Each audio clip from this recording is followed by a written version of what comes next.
Welcome back to the podcast, or welcome to the podcast. This is the first version of it on YouTube. My guest today, Jamie Slevin, welcome back. Laurence, hey mate. Thank you very much for coming along. It's been it's been a great first week of proper competitive football. It feels like a ton has happened. Yeah, and not only on the field, but also off the field as well. I went to the Chelsea game over the weekend. You went to the Wimbledon game. Who did Wimbledon play? Wrexham. Oh, that's nice. Oh, actually, I kind of want to catch up about that later on then. Yeah, we will talk about Wimbledon, Wrexham later. Wimbledon, Wrexham, Wexeldon. Let's dive straight into it. I'm fascinated with Chelsea. I'm fascinated with Todd Boehly. I'm fascinated with the Caicedo transfer morbidly, and I'm kind of morbidly fascinated with the Lavia finances. Hot takes are kind of boring in this space, but I do think that once we get out the malaise of what is going on, the hot take will be that Chelsea might have just bought their way into a title challenge, at least. You think that's true this year? No European football, a brand new manager with fresh ideas that seem to be getting through to the players very quickly, incredible investment in midfield, broken the all-time transfer record in England during a summer where it was broken already in England, ahead of Jude Bellingham money, ahead of Rice money. They bought Caicedo. They're now going to get Lavia. They're already furnished with Enzo. This team is stacked. Colwill coming back from Brighton.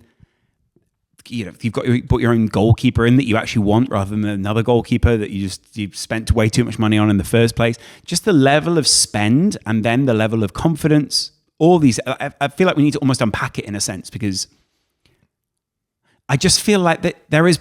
I know people are going to go, Chelsea will win the title. No, I'm saying Chelsea should win the title. I'm not sure they will. You've been watching a lot of Chelsea in pre-season. Yeah, I actually really enjoy. I love Poch football. I really actually quite like the new Chelsea kit. And actually, kind of hate to say it, I quite like this Chelsea team. Like, I like Chelsea as a side. They're very likable. They're very entertaining. It's hard to find someone in the team who's not sort of chirpy, nice. Got the right demeanor that I want as a player. I feel like if I was one of their fans, I'd be like, "Ooh, I'm invested already." Which doesn't always happen, especially with Chelsea sides from the outside. Yeah, bro, I'm used to Lampard, Terry. I don't like those guys as opposition, but I like Enzo. I remember watching him. I went to Stamford Bridge on the weekend, and I was just taken with him. I was like, wow, you are in all the right places. And maybe Liverpool were giving him loads of space, but he was in all the right places at all the right times. Liverpool were complaining about not having a 6 on the weekend. Chelsea's 6 was Conor Gallagher, an off ball. I like to run onto the field. I like to run onto the ball midfielder. Chelsea weren't exactly the full article on the weekend, and they did a decent job. Not that Liverpool didn't. How significant a factor do you think it is that they don't have European football? Huge. Look at what Arsenal did. Not last season, but you get what I'm saying. Look what Arsenal did. And off air, we were talking a little bit about this. Yeah. Poch wants time on the training ground. And he gets time on the training ground. And it seems as if the players are reacting really well to his ideas and what he wants them to do. Isn't that the interesting thing? Because when he first came in at Tottenham, there was this adjustment period where the players had never been run like that in training before. And they hadn't moved the ball quite like that. But Chelsea have looked dangerously equipped already. Yeah, I've got to admit, I feel like Chelsea have always been a sleeping giant. And I think that's, a phrase that's often used for Newcastle and teams like that. I feel like they've been maybe a dozy giant in recent years, where there's clearly a very technically able side. In a way, what they did with their academy and not the hoarding of players, but the mass collection of players has massively helped them.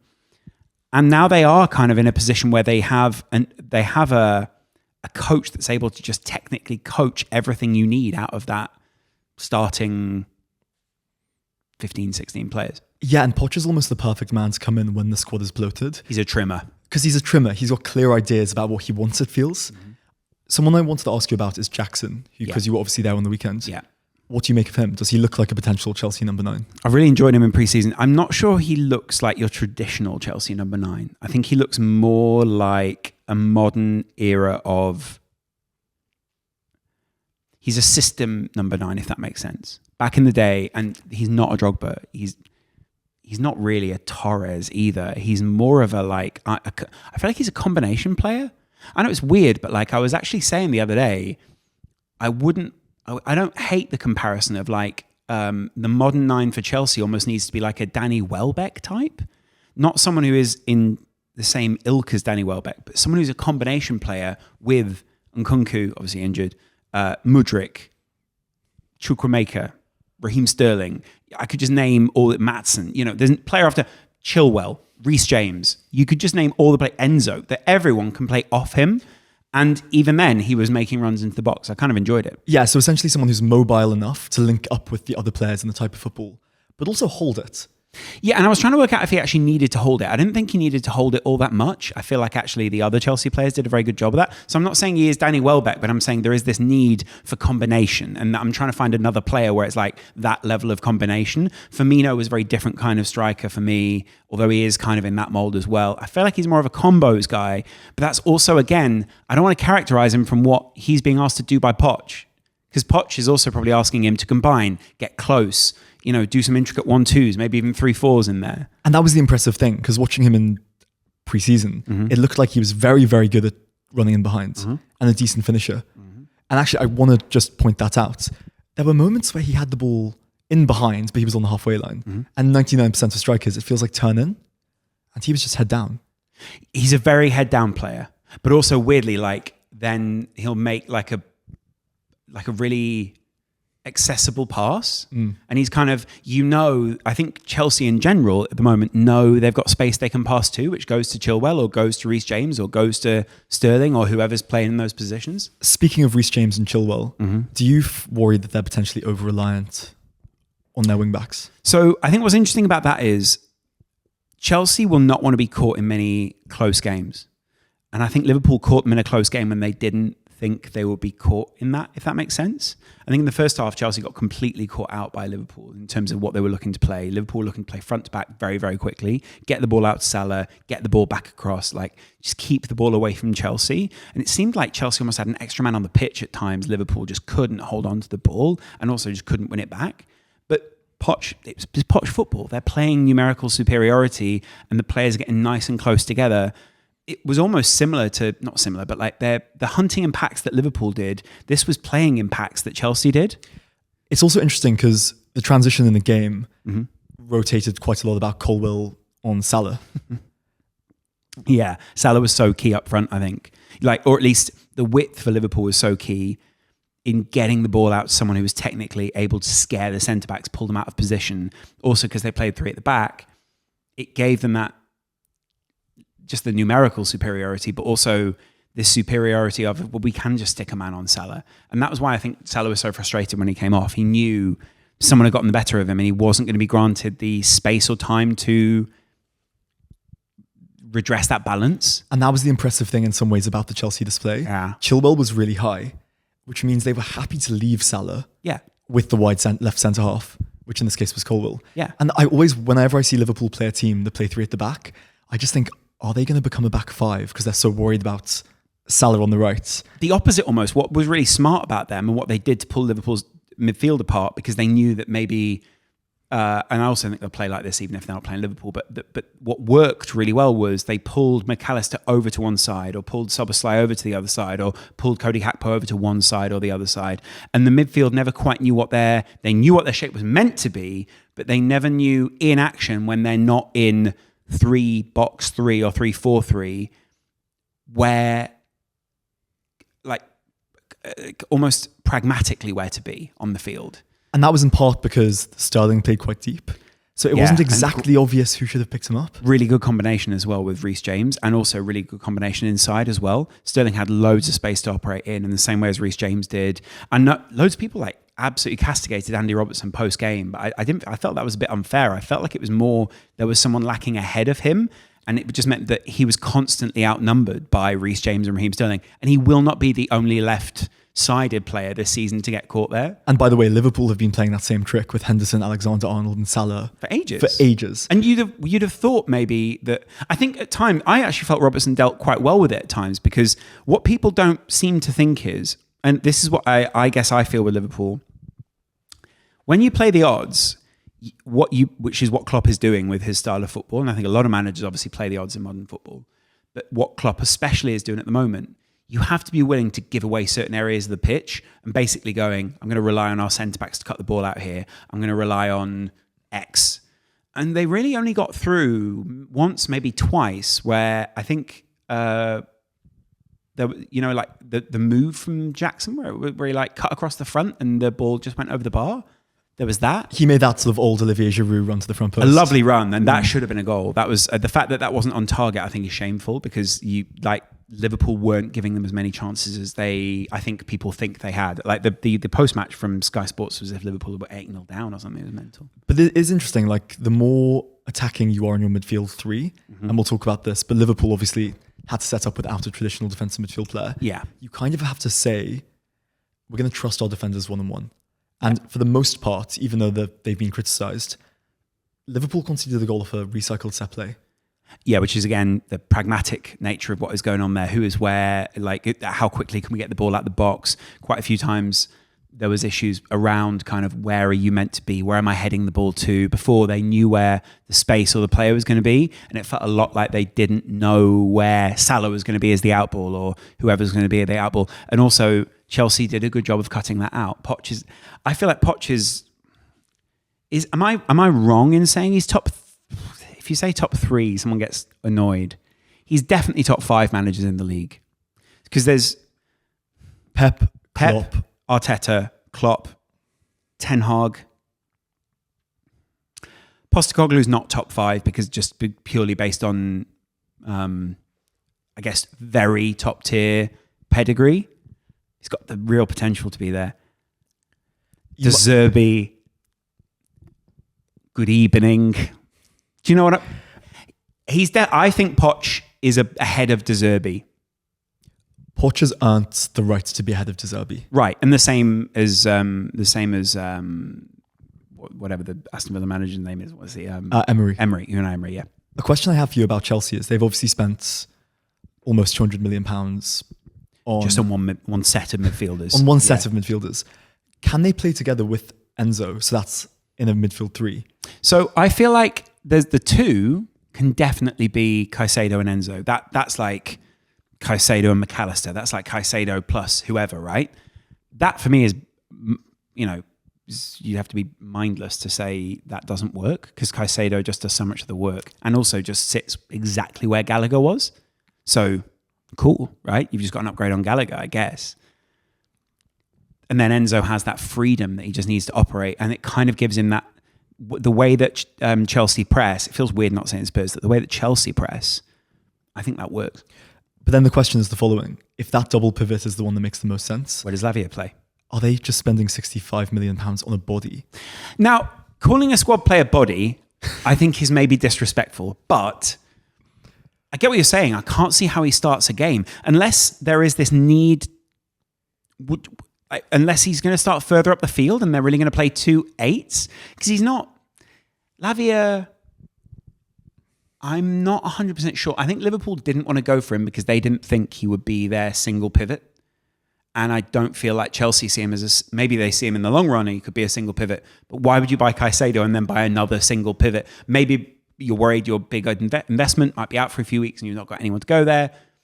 I'm just not sure how this works, if that makes sense. And if you're going to spend £60 million on a player like that, I don't want to use Tonali as too much of an example, but is there not someone who you do trust to be that pivot somewhere in Europe? Because essentially what you've paid £60 million for is the Premier League experience. Yeah, and it's quite limited Premier League experience as well. I mean, there's a lot of positives to Lavia. I think technically that he shows all the potentials and the graphs where the stars going out and out and out. Great. I can see that. I guess from my perspective, I think I'm almost resentful because I think Poch is such a great coach on coaching up and improving a player. And that worries me almost. My mind almost doesn't want to see it because I think of how good Chelsea can be. It worries me because you also think, obviously they've got no European football. These guys are just going to be able to just experiment. And, if they want to block a midfield with Lavia, Enzo, and Caicedo, I can't think of a stronger midfield 3 in the Premier League outside of City. And even then, And even then, it's not obvious how that midfield's going to look. Yeah. The other thing is, if they're trying to close out a game, you've got Conor Gallagher to think about now as well. I think Gallagher might move on if Lavia signs. But yeah, Conor Gallagher is a decent enough signing. I think Santos will be the long term there for Chelsea. I'd love to talk about Santos because you've obviously seen more of him in pre-season than I have. Mm-hmm. How is he different to Conor Gallagher, and is he a different level? Well, I think first of all, Chelsea would just play him and trust him in a more defensive mode, should we say? And I think Gallagher's again smart. Poch probably has a bit of a thing for him because there might be a quota that they need. And I also think they like the idea of having depth within that area because that's such an important area to Poch. So maybe you keep Gallagher, but I feel like Santos is a slightly more defensive version of that, just because what he and Enzo were so capable of in pre-season. What do you think constitutes success this season for Chelsea? Right, this is where we get the conversation, right? Like, it's for me, you've got to have a trophy, a minimum of one trophy, and obviously it can't be a European trophy. So what are you telling me? Like, you're saying, I think if you don't finish in the top four with this squad, I'm not saying you get rid of Poch, but I think it is a failure. Do you see the season as analogous to the one Ten Hag had last year with Man United, where there were these dual aims of, look, top four minimum potentially, but also a cup would be important? So there's a rebuild going on. I get that. But the rebuild was already underway and a lot more... I feel like the recent years at Chelsea have misled people into thinking that A, some things were worse than they were, and B, some things were better than they were. And I think Todd Boehly is smarter. I think to an extent Todd Boehly's played possum. I think Todd Boehly's walked into rooms and I wonder how much he's played up to the old, can we get Ronaldo kind of thing? And like, he's not an idiot. Like the guy, I mean, clearly he's not an idiot. I just feel like there's an element of rope-a-dope with some people here. Yeah, I mean, it's interesting. I was reading that the bet Boehly is making is he's essentially looking at the American sports, particularly NFL. And you're going, God, these revenues, given their watch base, are multiples of the Premier League's. Mm-hmm. And in 10 years' time, our revenue at Chelsea is going to look like that. Mm-hmm. And therefore, getting these guys on 8-year contracts is cheap as chips. Mm-hmm. And that's not... By the way, Chelsea, Todd Boehly will also see Chelsea as an incredibly lucrative global asset. Like, if you think of it this way, like if Todd Boehly gets 10,000 people to pay £10 a month for, say 100,000 people to pay £10 a month for Chelsea TV or whatever it is, it's £1 million a month. But that's 10,000 people. There's over 10,000 people around the world who are going to pay more than $10. There's over 100,000 people, I think, who would pay more than $10 a month for Chelsea, whatever it is. Yeah, and to the point about Boehly playing possum, I wonder if he's just understanding where the Premier League and where Premier League revenues are going in a way that other owners aren't. So if you look at Liverpool, for example, who aren't spending a fortune and have been frustratingly so for Liverpool fans, I wonder if they're actually making a different bet. And they're not saying, well, our revenue is going to be twice in 5 years' time and then twice again in 10 years' time. It seems like Boehly might just know something. It feels he's definitely a loophole finder, isn't he? And I feel like he's also someone who I think Chelsea are incredibly. There's a high upside to owning Chelsea. Right, and if you look at the spending they've done, we're talking about potentially a trophy in top four now. But Enzo, Caicedo, and Lavia are early 20s. Yeah. They're going to hit their peak in 5 or 6 years. Amortization over that time, even if they've got long contracts over the 8 years that they're signed or whatever it is. And the other bet that it sounds like he might be making is if transfer fees, and this is the first summer this has been the case, are £100 million for a central midfield player who doesn't score goals, maybe in 3 years' time they get 100 mil back for them. Sure, and if you want to move on, I think they know there's value in the market for all three of those. Enzo, you'll get a very good, healthy amount for.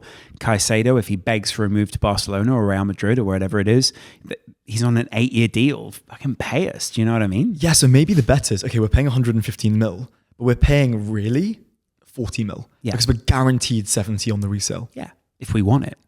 And that's if we want it. We could even just be like, no, I'll just sit on this guy. That's a really, really interesting analysis of Boehly. Playing possum isn't something I'd heard before. But maybe possum's like too crude as a phrase, but it's the way I feel when I look at him. And I just felt like there were so many stories in the media where I was just like, That's weird. Like, he owns a bit of the Lakers and a bit of, like these are small amounts and they're like small diluted amounts, but he owns a bit of the Lakers. He owns quite a bit of the Dodgers, but again, with an investment group. He owns, I don't think obviously he's not the owner. He's one of the people for Chelsea. He's not like, this seems like the kind of guy who goes around and asks people questions and finds things out and knows multiple different sports, and also probably knows stuff from American sports that, by the way, loads of other people just aren't implementing right now. He knows these long contracts, they haven't just popped up out of nowhere. Do you know what I mean? And I think you're right. That's the greatest bit of evidence that he is a loophole finder. Like, I mean, he's come in literally and done something that no one else has done. Yeah. And I mean, apart from Alan Pardew all those years ago with Newcastle United, which is wild if you think about it. I mean, his contract just finished, I swear. Yeah. Pretty much, right? Yeah. And then here's the thing. He's gone consistently for a very similar profile of coach. Two coaches, but 3 coaches in a row at Chelsea now have had high technical upside, basically very technically and tactically adaptable, adept, and able to craft quite a complex and probably forward-thinking style of play. Poch, Graham Potter, didn't include Lampard in that, and Tuchel. And Tuchel was obviously a legacy, but the thing with Tuchel was he basically gave him rope to hang himself, should we say. He was like, look, I'm going to get these players, but you're asking me for these guys. If it doesn't work out, I've given you the players you want. And when you put it like that, Todd Boehly's whole thing since coming in has been, I'll invest in the future. So these are young players and forward-thinking young managers. But I'll also do my best to deliver success now. And when you frame it like that, I can think of worse deals. I can think of I think what's really been put in stark contrast over the last few days, and I think Liverpool fans are always very grateful to FSG for the trophies they've bought, but is the difference in the running of the two clubs. The fact that I think in such a short space of time, the perception of Todd Boehly, the perception of Chelsea has changed so much. Like, you could have said that that Newcastle would be ahead of Chelsea at this point. And pre-summer, I think a lot of people would have gone, Newcastle probably are ahead of Chelsea in terms of development. Post-summer, like, Chelsea seems streaks ahead. Now, again, it's all perception. We'll talk about that in the second section, but you get what I'm saying. That, like, before, it seems as if Chelsea were massively trailing. Look, when you finish 11th or 12th as Chelsea, you have to assume 5 or 6 of those places are just a circumstantial horror show, which is why when you say people were underestimating them, they were inevitably going to do better. But I think top 4 in a trophy probably does constitute at least where we're aiming. I think title challenge is the only thing you can really settle for.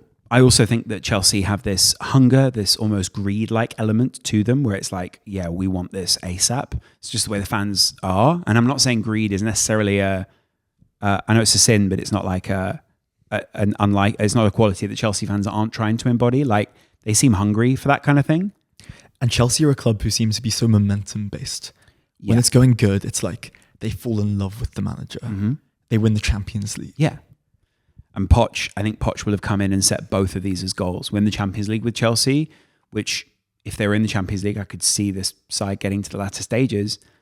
And if with the Premier League, I think with Caicedo in that midfield, Lavia and Enzo, 2 very fit or relatively fit fullbacks that late on in games you can rotate in and out. Colwell's Van Dijk 3.0. Thiago he'll be your next big replacement, I guess, which is probably just Colwell. And then another suitable centre-back, probably a Leipzig player or something like that. It's on the front line, by the way. One striker in the front line and a centre-back. I think they might have the most deep squad in the league in terms of 2 players in every position. Where do you see the question marks to be over their squad? I think you probably see it in terms of... I think centre back, but only in terms of they're looking for Liverpool had to go for Van Dijk, Guardiola's gone to City, Chelsea went for Timber, they also went for Zinchenko, they also obviously Saliba and Gabriel were 2 quality players who were on the come up. Every other team has got that other one that they feel is like a proven name, and it's not that I'm saying Thiago or that Diasis, or however you say his name, isn't decent player. It's just that there is a proving time for one of those two, and Thiago is in the tail percentage of his career now. And possibly a slight over-reliance on Reece James. I think that's been relieved a lot by this new formation, and I think the Sterling on the inside, he's in that that inside channel, the inside right. That's a really great position for him. He just loves it because he's a 360 player. He's turns in tight spaces. Chukwuemeka seems the same. I love him. And that's the misconception about Sterling, because he popped up so regularly at the back post for City. Mm-hmm. It's like, God, and he scores big goals for England. Yeah. It's like, well, can he play deeper? But of course he can. And also with someone like Poch, I think Poch is phenom for those kind of characters. He's a great character. He's someone who wants to play and wants to learn and wants to adapt. He's played in the Liverpool side that was incredibly end-to-end, very, very quick, alongside Daniel Sturridge and Luis Suarez. He's played in multiple Man City sides in which Pep Guardiola has relied on him or tried to when he's been fit. And now he's at Chelsea, where I think very consistently managers wanted him in the side.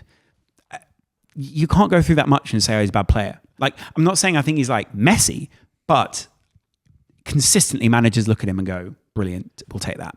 And if you look at how young that squad is, to have someone like Raheem Sterling, who's kind of been there, done it all at this stage, you can't help but think he's going to be one of the senior players in that side. Absolutely. Alongside Thiago Silva, alongside Reece James. I mean, Reece James has been made the captain. Yeah. He's only obviously 23, 24. Yeah. But he's a really great character. And so is Chilwell. I think Caicedo is someone who leads more by example or more by let's play like this than sort of, right, boys, let's do this. Enzo seems like a really great character. Argentinian, sort of perfect for Poch. He's a bit of a proxy. Cole Willer's just benefited so much already from having Poch there. I just think in terms of the way he stands, the way his posture is, all those kind of things, and being alongside Thiago is incredible. And then, Mudrik's an interesting one. We can get onto him at another point, but you get what I'm saying. There's just a spine there that, people go, oh, will they miss Kante? Will they miss Kovacic? Will they miss whoever else was in the midfield back then? I always thought Kovacic and Jorginho. No, really. I can't think of, if you name any of those three, Kante will be the one they've missed the most. And some people are going to be in the comments saying, oh, Kovacic, you never enjoy, you don't appreciate him. Obviously, he's gone to City now, he's a fantastic player, but they've moved on in all three capacities. You also want to look at the pace of ball progression. Yeah. And a team like Chelsea under Poch will probably want someone slightly more mobile than Kovacic, whereas Guardiola's looking at him and going, oh, brilliant, to have him in the double pivots, give us the option next to Rodri, play this 4-4-2 that we've spoken about. But no, I'm excited to see where Chelsea go. I think your optimism has been justified. I'm excited to see where this goes. In the next section, we're going to talk about, we'll cover a little bit about perception of transfers, because I think the Caicedo one, the Lavia one, multiple different transfers this summer have been about perception and reporting and storytelling. Next up, we talk storytelling and possibly what a Chelsea box is like. Part two, I think there is only one place to start. I got invited to the Chelsea box, or a Chelsea box. There's loads of Chelsea boxes, but the director's box at Chelsea over the weekend through a brand. Obviously, interesting to be in that box. There are also a few tiers to the box. So I wasn't, the director's boxes, I was literally 5 places behind John Henry and family. And I remember at that time just being like, I could go over and shake his hand. I could, I'm not going to, because I think I'd probably just get rugby tackled, but I could. And then immediately behind me was David Moyes, researching for the West Ham Chelsea game, and Gareth Southgate. Does being in the box change your perception of the game itself? Do you see through the eyes of a director? Yeah. You have really good seats. I mean, you do have really nice seats. And, we're right on the halfway line, and that's a really nice place to view the game from. But some people hate Stamford Bridge. I really like it. I think it's a nice stadium. I think it's a good place to watch football. I think Chelsea fans, they sort of suit it. Yeah, it's an interesting experience, actually, because on the one hand, it's like a bit prawn cocktails. Yeah. But on the other, there's a little bit of toxicity, and I don't mean that in a bad way necessarily, but they're quite close to the pitch. And they all get behind Chelsea kind of in key moments. Yeah. It's not analogous to any other ground in the Premier League in how it is good in the good moments and bad in the bad moments. Yeah. And I think on top of that, you could also say that I think because of the experiences they've had there, and because now it feels like it's been built up as this, it's had European nights. I know it had that before, but in recent memory, under big managers with big moments, and there's something there where it doesn't feel like a pleasant place to go in the Premier League. Like, I knew it was not a nice place to start. But what was interesting about it was it got me kind of thinking, when you're in, it's not so much that I'm saying, like, I was in the same circles as these people. Like, obviously, I'm not going to get 20 minutes to chat with any of them. They're probably standing in the other room having loads of really great small talk. And I had a great time with the people I was with. But it made me think of, if you want to get inside these circles and you want to be in those circles, you can't upset those circles, or like you need to show a level. Maybe I'm right to say you need to show a level of understanding towards those circles.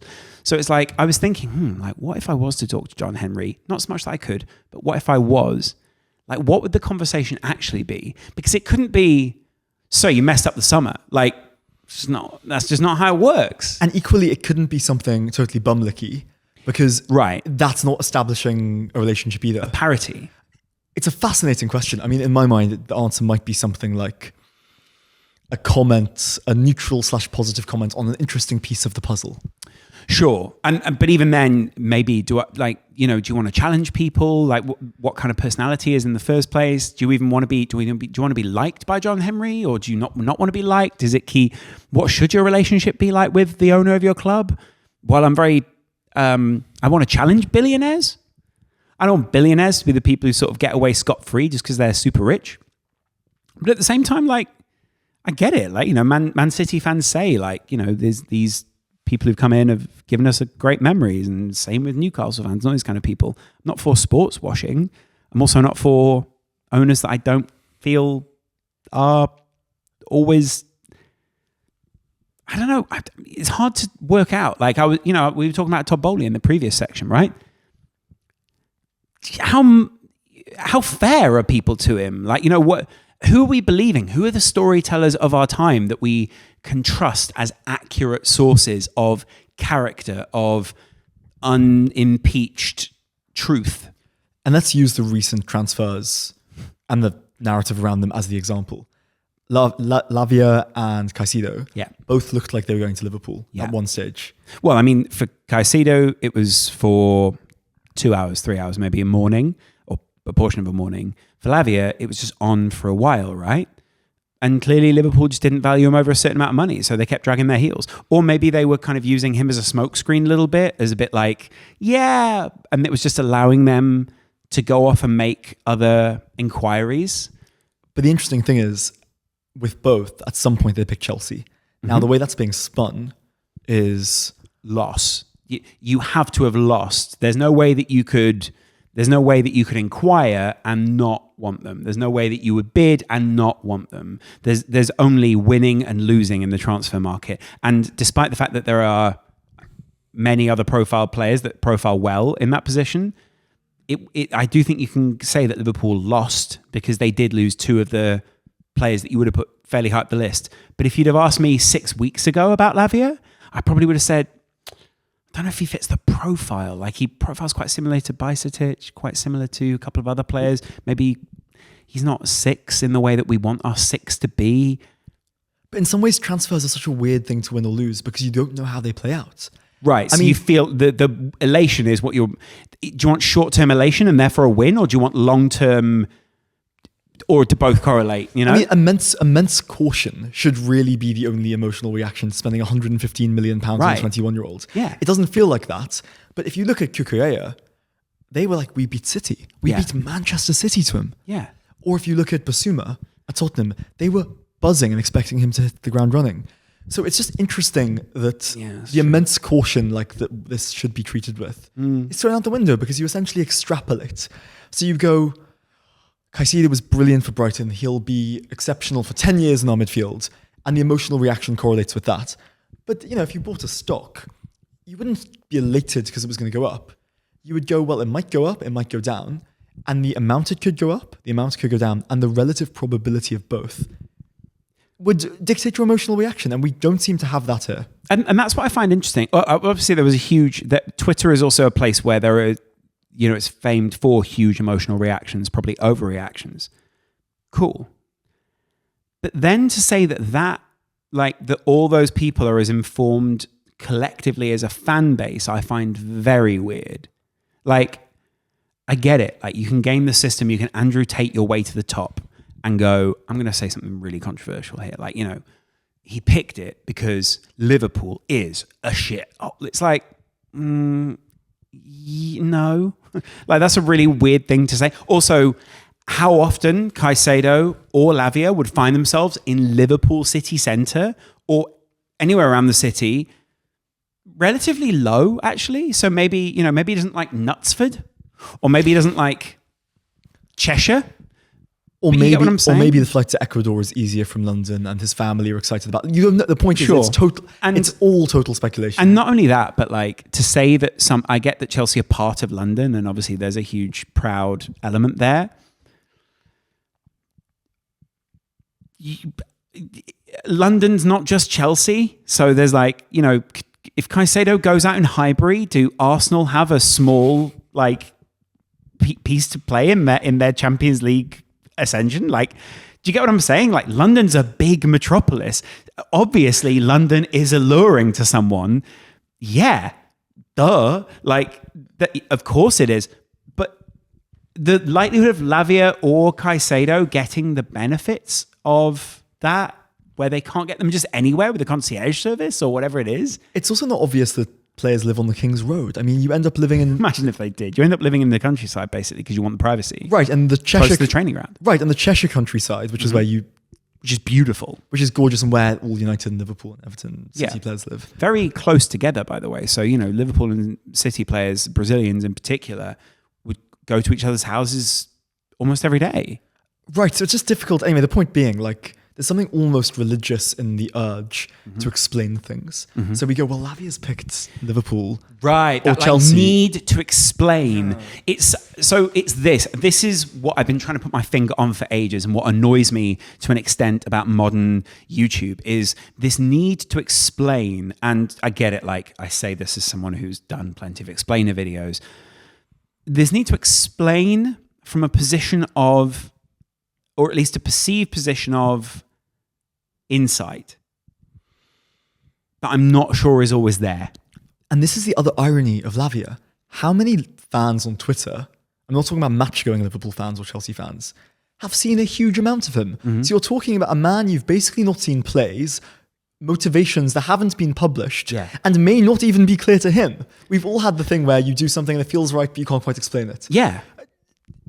When you frame it like that, it's a bizarre way to spend your time, but I think you need the context of, haha, 1-0 us. And but that's totally a huge part of it. And that's where I get into the next tier of what I guess triggered me a bit over the last few days, where first of all, I'm sick of the culture of welcome back to the news. Let us know what the news is so we can tell you about the news. What are your opinions on on this earthquake here? It's like, I don't care what Barry P-Face thinks from Knutsford.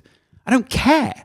I mean, unless Barry is a seismologist, I don't care. There's that Mitchell and Webb sketch where they have David Mitchell and Rob Webb as BBC presenters. Yeah. And it's the end of the world. There's an alien invasion. Let us know. And they're like, well, more importantly than the alien invasion, let's find out what Sarah, 51, from Tranmere thinks. Yeah. And you're just like...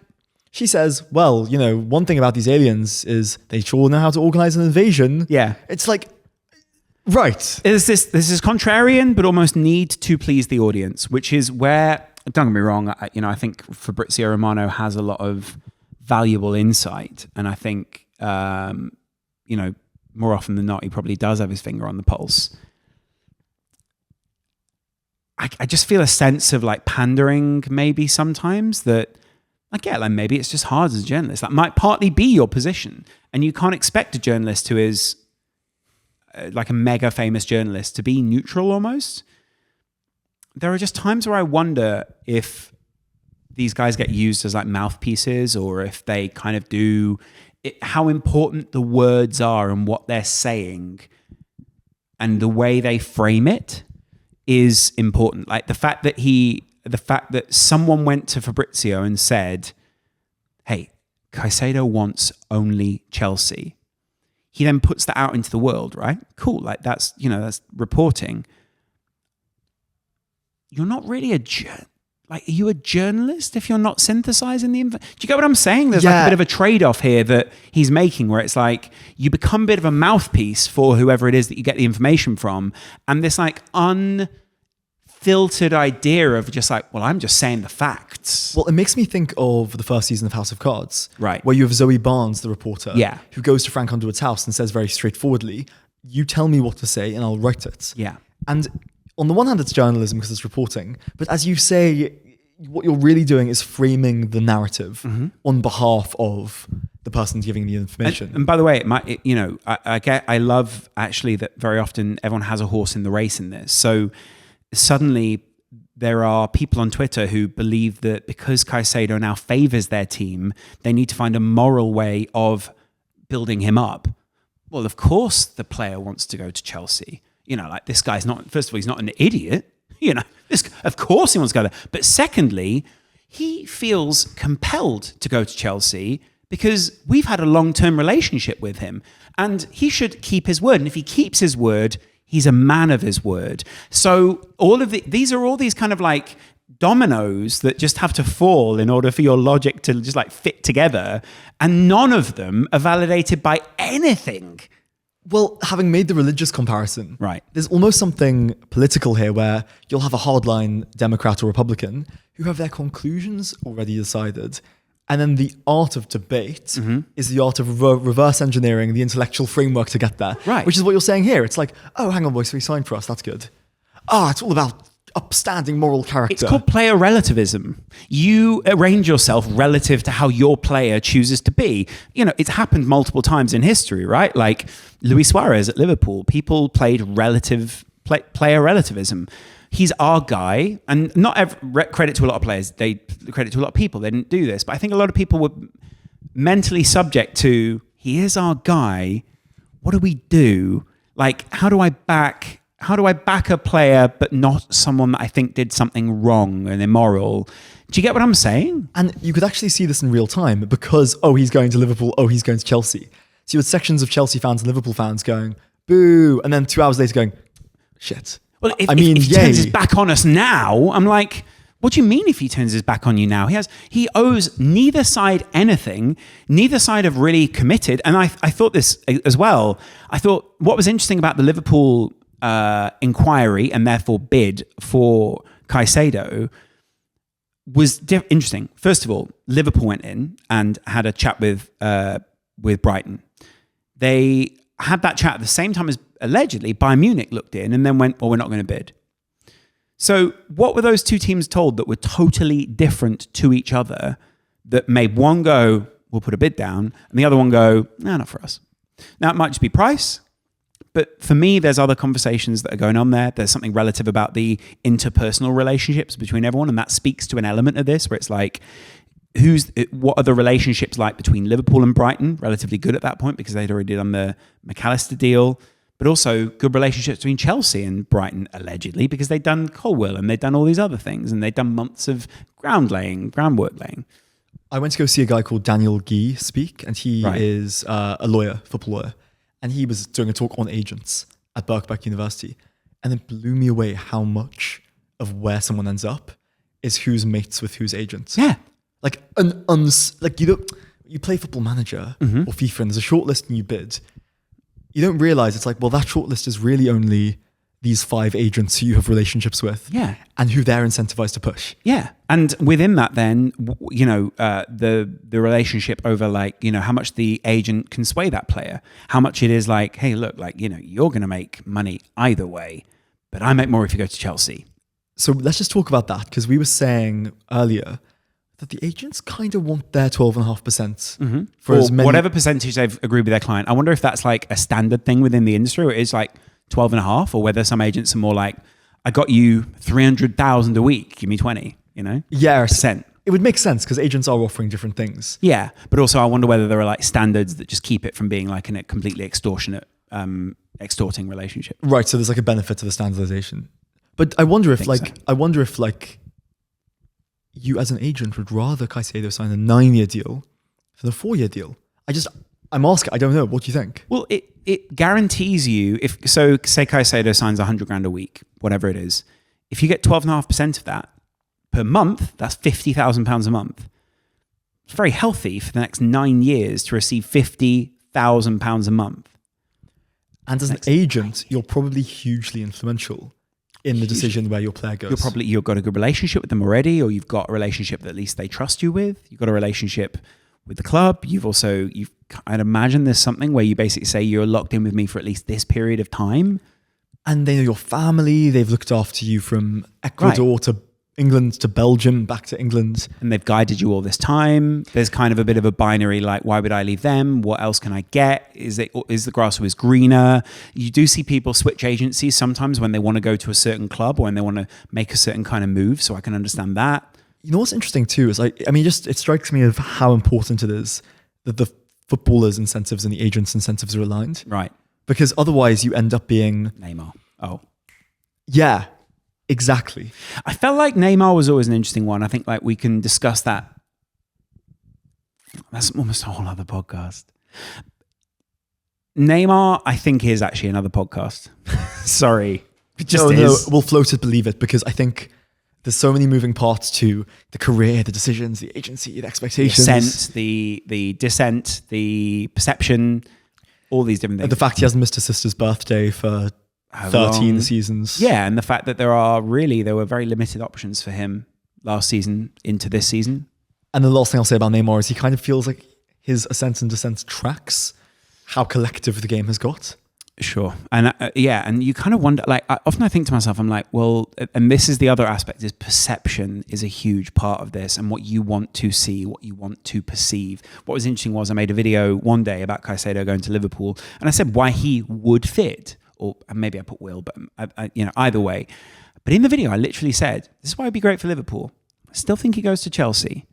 But everyone goes, major L for you. And I'm like, yeah. I mean, at the same time, you're coming to watch my video, you're watching the ads, like, while you're here, thanks for the comment and the engagement. And then the next day I make a Chelsea video and they're like, didn't you say go to Liverpool? I'm like, I didn't report anything. I just said, like, I think this could be interesting. That is one of the strange incentives as someone in the public eye, though, presumably. Because someone's going, oh, massive L. And you're thinking, well, like, one, no, context. But two, thanks for the click, dude. Someone told me how low, and IQ I don't think is always the best read of how intelligent people are, but how there's a high amount of the population, or higher than I thought, of the population with an IQ below 85%. Meaning that possibly the contents... I'm not saying that I'm highbrow. I'm just saying sometimes someone won't be able to understand what you're saying. And sometimes people won't get it, or they'll just go, oh, L. And I'm sort of like, yeah, major L, bro. But the difficulty is too, it's like you're thinking about what you're saying and you obviously have the context about it. Whereas it's like we all do this when we're consumers of content rather than creators. You just like kind of vaguely see it in a second. You read the headline, you read the vibe, and you go, bang, comment. I did that for years on YouTube. I was incredibly judgmental of other people. But it's kind of intuitive because you're only seeing the quickest flash of the thing. Yeah, and the stupid thing would be, I mean, maybe it is interesting. Maybe it is kind of, you should approach things afresh more often than not, right? But you use your prior knowledge as to the way that other people have titled videos and the way that people have made claims and all these kind of things to judge what you're then seeing. Life would be very complex if you had to learn things almost afresh, or... Right, and maybe there's something pure about that. There's something quite Descartes. There's something quite... Yeah. But the point being, you also don't have the context of Laurence McKenna necessarily. Right, or you have a different context of me as a Liverpool fan and go, major L. And I'm like, on this channel, obviously, yeah, I'm always a Liverpool fan, but I'm very open about that. So so that changes the skew. It's an interesting point, actually. Like, if you view Laurence primarily as tribal, a Liverpool fan... the content actually feels different or looks different. Yeah. To explainer Laurence, or analysis Laurence, or understanding systems and space Laurence. Yeah, or trying to. That's what I'm trying to work out here, is like, how can we get to a point where, how can I make a video where I'm not explaining, but I'm exploring? Maybe that's tone. Maybe that's like a lifetime of, people think I'm being sarcastic and all these kind of things. Initial perception. Maybe it's just durability, just continuing to make content. And over time, people bend towards whatever way it is that you're trying to portray yourself, not even if that is you or them. But the difficulty is, it's hard to get fully out of explaining, just because if you've made a video about it, you've done a little bit of research, and it's something you're likely more interested in than the average viewer on YouTube. And this is kind of what I'm at with transfers, and it comes full circle, right? It's like, I was sat and I felt empathy for the billionaire John Henry. But I also I looked back and I looked at David Moyes and I looked at Southgate. And there's times where I look at David Moyes on the sideline, he looks incredibly nervous or just like irritated maybe. He just looks so calm and in control, and he had like quite a nice aura. And same with Southgate. I spent hours with Gareth Southgate. Well, more like an hour and a half. He gave me so much time for the Jordan Henderson documentary that we made. He was so warm. He was so insightful. I could totally see what he was going for. It's not always the perception of him. And maybe this is, and I don't know what my piece of insight here is, but it's like, I'd love to be able to give that insight, and maybe it's a chipping process rather than like a big swing of a hammer. It's definitely not a paradigm shift. It's definitely... It can't be that. Or it can be, but it's very difficult to make it a paradigm shift because also I don't have the scale. There might be other people who, at this point, it might be there are other people who can shift the paradigm, right? Maybe, but even then I'm like, who? Man, it's fascinating. Like seeing a man, it's such a weird thing to say, but seeing a manager in jeans out and about changes your perception of them. Or just in a nice suit. Like, David Moyes dresses tracksuit on match day. Beautiful black suit in this box. And I was like, David, you look like you could be in The Sopranos. It changes someone from a human being with a really cool job. Mm-hmm. David Moyes is just a dude who manages a football club for a living. That almost by default, you kind of go, do you deserve that? It's that cool, right? Yeah. But also I shouldn't.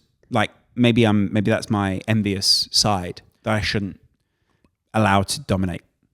No, but it speaks Valid. to something. It speaks to something, which is how cool it is. I mean, I bumped into Gordon Strachan.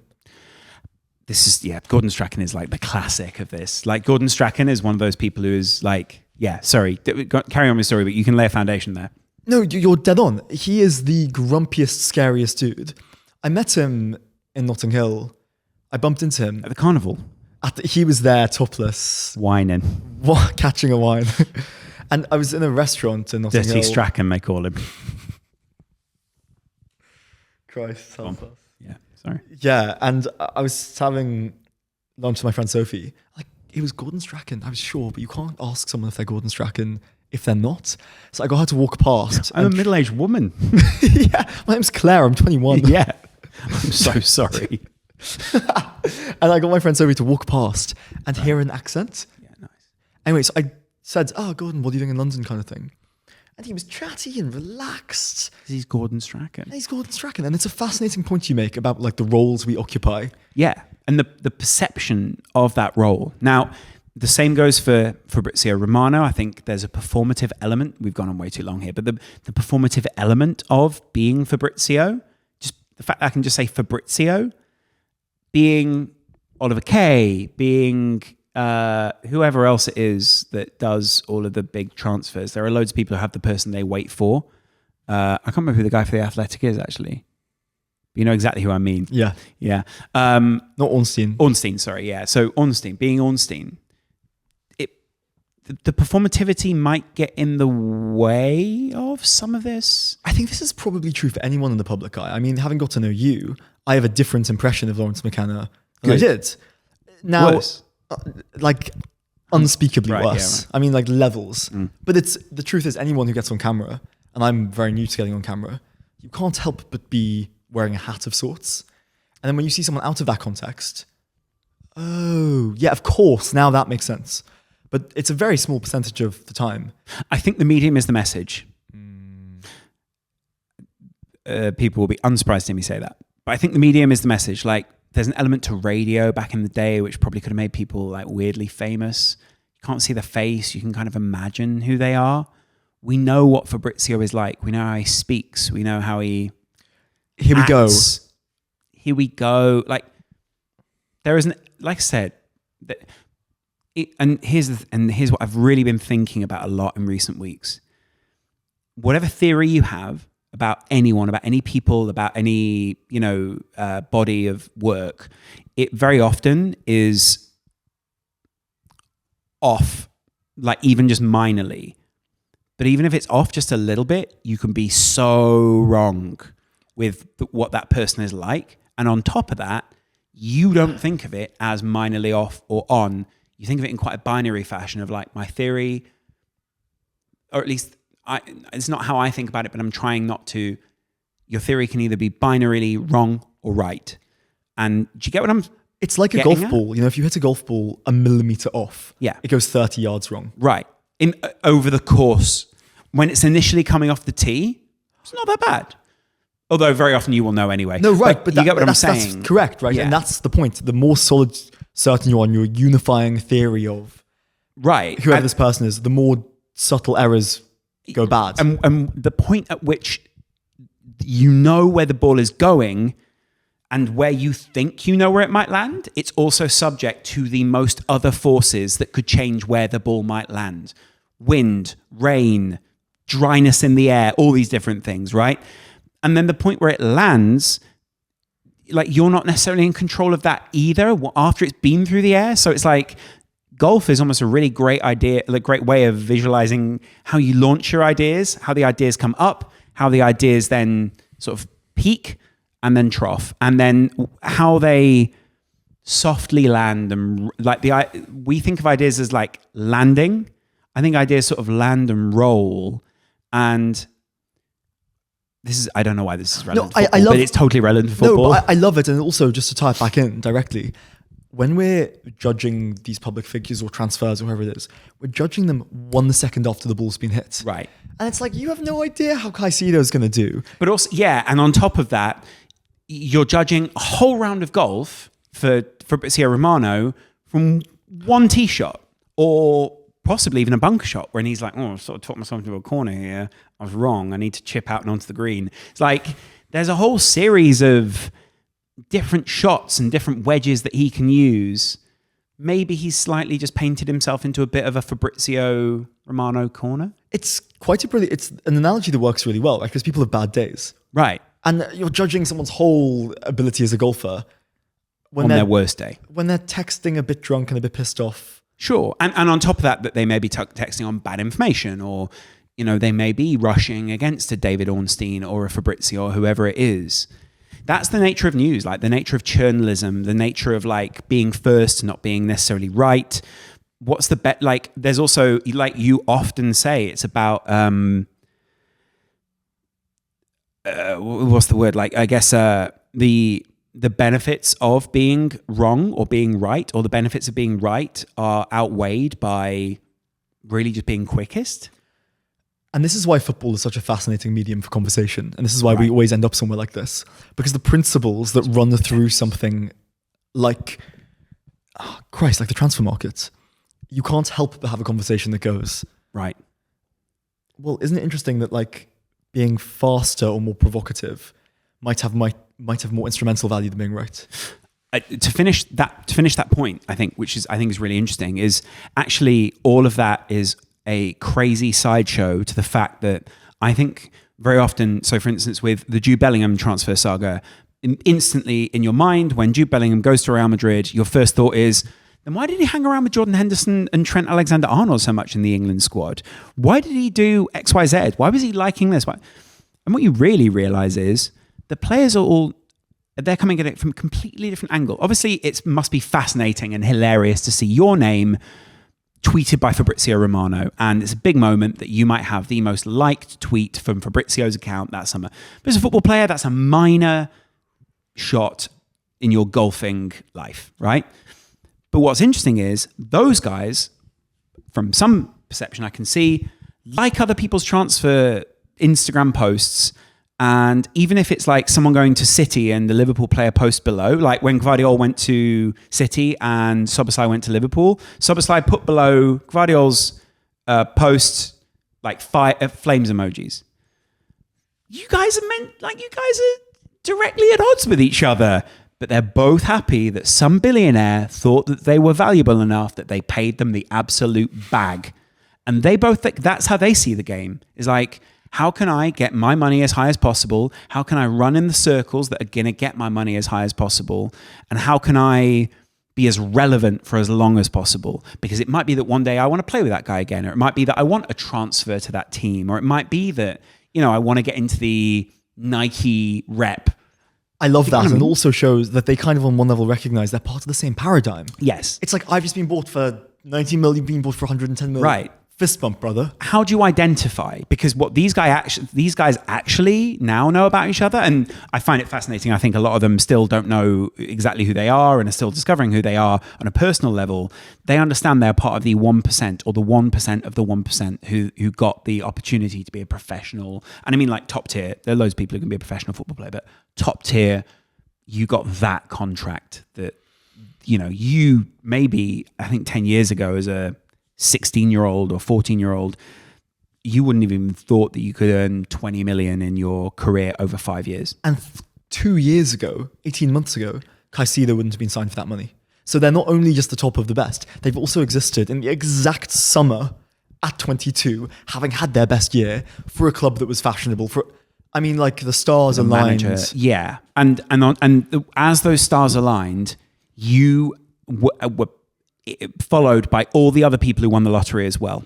And those other people that won the lottery have been in contact with LeBron James, Kevin Durant. They've just been in preseason talking to NBA players, NFL players, MLB players who go, "You're owned by Todd Boehly as well." Like, cool, man. Like, the way you guys do contracts confuses me. You shouldn't think of it like that. You should think of it like this. And suddenly a player comes back to camp and goes, "I was just chatting with Kevin Durant over there, who's just gone to Phoenix Suns. Like, he just came from the Nets, and before that, he was in, XYZ. He was in the Warriors, and before that, he was on OKC. This guy's changed the way that I see this. All the other basketball players was happy for him when he moved, and the press weren't, and they all portrayed that he wasn't happy, but he was. Does that change my full perception of how all of this works? Do I care what the Sun have to say at that point? Probably not. No, and you're probably much more... If you asked Jude Bellingham, would you rather the press treat it this way or be guaranteed a start in your first La Liga game? It's not even a conversation. He's worried about, am I going to play 8 or 10? Am I going to play at all? And I think because we are, as consumers, we interface with the media. The media is quite exciting to us. And we also fulfill the role of consumer. So we very much take up the role of hey, we consume this stuff. And it's almost like once you're put at the trough, or whatever you want to call it, don't compare us to animals like that, but once you're put at the place where you consume rather than being the supplier, it's where you think of yourself almost in the food chain or the hierarchy, not in the food chain. Football players can't eat, a football fan. But you get what I'm saying. There is a hierarchy there of information, even, and therefore cash, and therefore all these kind of things. Which is why it's sometimes interesting to see, in Italy especially, struggling teams go over to the ultras to kind of say sorry or negotiate or take on their advice. Because it's kind of a shock to the system where the the hierarchy is kind of reversed momentarily. Yeah. And it's kind of like the old guard and we don't really have that in this country. But I definitely remember seeing Inter Milan players going over to the ultras to kind of say, "Yeah, sorry, right, sorry, boss." That's fascinating. I'd be really interested to know what people in the comments below think, what the idea is around how you approach transfers. My thing is totally, once I see them holding the shirt, that's where I believe it. Once I see them in the launch video, that's where I believe it. Beyond that, even then, it's from there, I'm just kind of, I guess it's what your club then are seen as. It's cool. If you're Villa a couple of years ago, you're going, cool, we just signed Coutinho. Now, signing Coutinho, I don't think anyone would be all that thrilled about signing him. But a couple of years ago, they were like, Coutinho at Villa? They've seen themselves go up in the hierarchy. Which is your golf analogy again. It's well, it depends where the shot is. And at the point that you're judging Coutinho, you've just hit the ball. You have no idea that Gerrard gets sacked. You have no idea that he's not going to be good on the ball. You have no idea. You just don't know. And I think that's why this is such a fascinating sideshow. Because you just don't know.